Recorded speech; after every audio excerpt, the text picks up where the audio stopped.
Познавам Мариела Иванова от ранната и детска възраст. Познавам средата, в която е израснала, обградена с много любов, средата, която е изградила ценностната й система, средата, която й е дала хъса и доверието в себе си, че тя може да се бори в този труден процес за ранното детско развитие. Убедена съм, че ако тя бъде избрана, тя ще направи съществени промени по отношение на ранното детско развитие в нашата държава.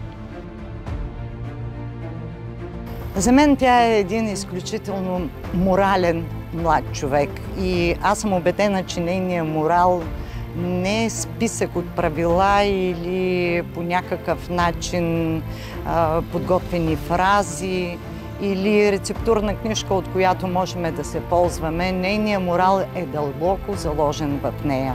Смятам, че именно такива морални хора са ни необходими, за да можем наистина да влезнем с гордо вдигната глава в европейската общност.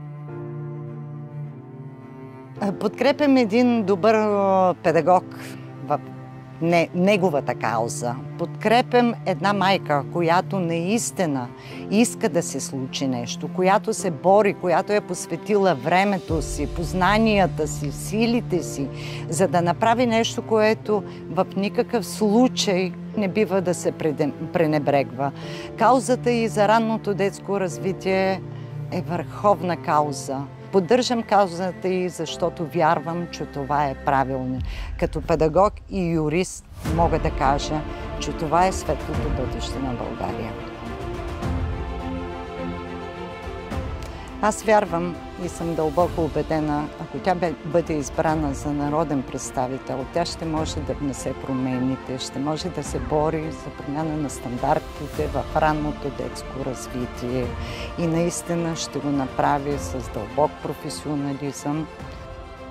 Купуването и продаването на гласове е престъпление.